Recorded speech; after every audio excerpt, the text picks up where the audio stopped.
O artigo Metais Pesados, Fonte e Ação Toxicológica.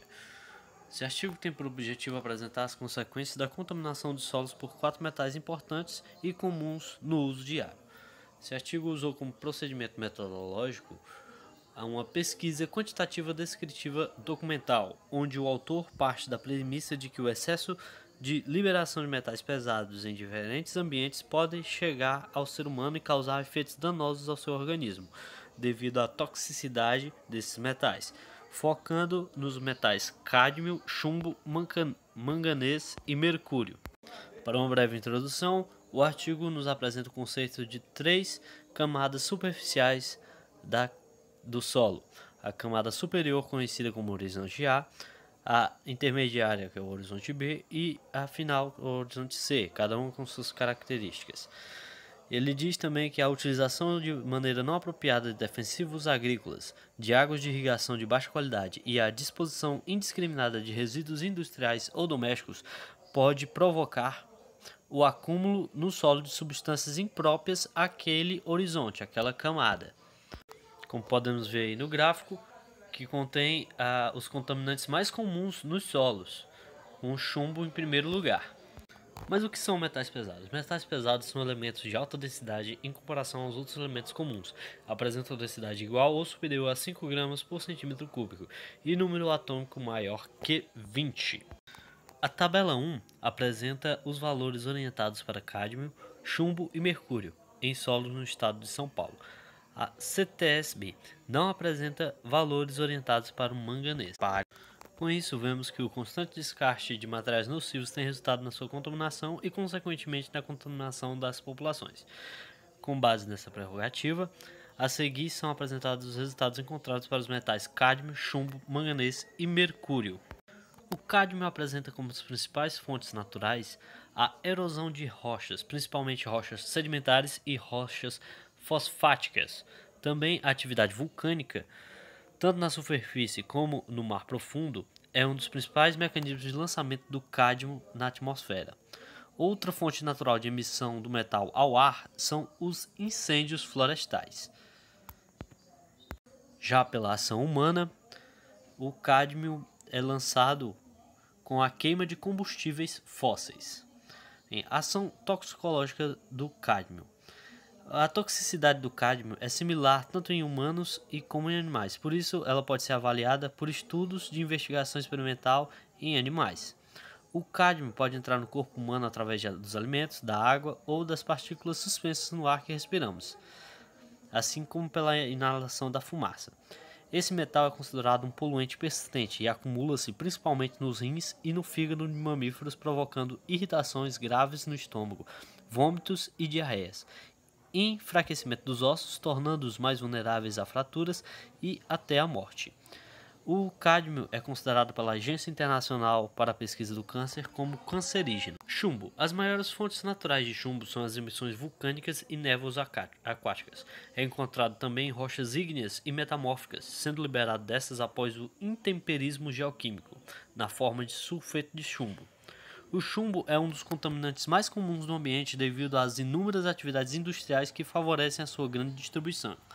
As fontes mais significativas da emissão deste metal são as fundições primárias e secundárias, as fábricas e reformadoras de baterias, também as indústrias extrativas, petrolífera, a de acumuladores, a de tinta e corantes, a de cerâmica e a bélica.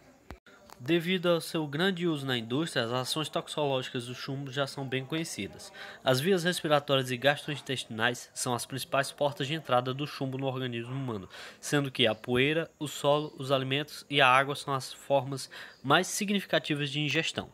O metal pode afetar praticamente todos os órgãos do sistema do organismo humano, incluindo alterações no sistema neurológico, hematológico, metabólico e cardiovascular. A redução do QI e dificuldades na aprendizagem ou problemas de comportamento são consequências da exposição do chumbo por longos períodos de tempo.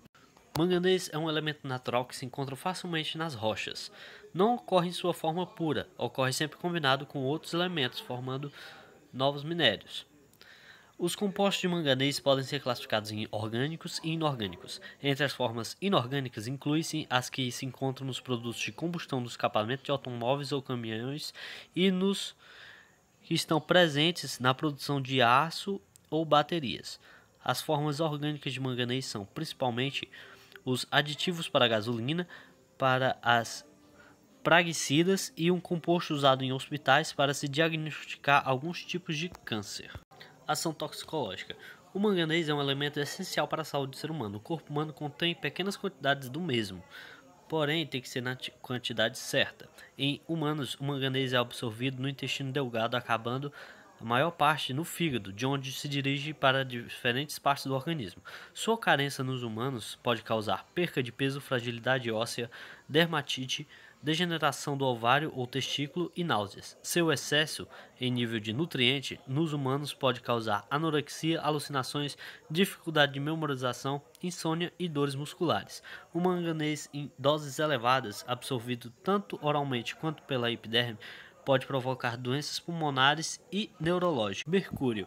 As fontes naturais mais significativas de mercúrio são a gaseificação da crosta terrestre, as emissões de vulcões e a evaporação de corpos aquáticos. O mercúrio pode estar associado a hidrocarbonetos gasosos e líquidos, e também a jazidas de carvão mineral. Já a liberação antropogênica do mercúrio se dá como resultado de atividade mineradora, de resíduos industriais da produção de cloro-álcali ou da fabricação de vinil e fungicidas, das pinturas antifúngicas, da fotografia, da pirotecnia, das baterias secas e das pilhas, das indústrias de papel e dos laboratórios médico-veterinários e dentais. Ação toxicológica. A principal via de absorção do mercúrio alimentar é a inalação de seu vapor. Os sintomas de uma intoxicação leve vão de anemia, anorexia, depressão, dermatite, fadiga, dores de cabeça, hipertensão, insônia, irritabilidade, tremores, fraquezas e problemas de audição e visão. Para intoxicações graves, podem causar problemas neurológicos graves, inclusive paralisias cerebrais. O excesso de mercúrio no corpo afeta principalmente o sistema nervoso. Com isso, podemos concluir que o descarte inapropriado desses metais é um importante fator responsável pela alta contaminação dos solos, água e ar. Com a contaminação dos solos, esses metais podem aparecer nos nossos alimentos por meio da agricultura, através de praguicidas ou até mesmo da água utilizada. Pela água, esses metais podem ser levados a mananciais superficiais e lençóis subterrâneos, afetando em ambos os casos a água para consumo. Nem sempre são realizadas análises em solos e nas águas para detectar a quantidade desses contaminantes, o que pode acarretar problemas para a população que utiliza desses meios contaminados sem noção de quão prejudicial à saúde é a ingestão em excesso desses metais.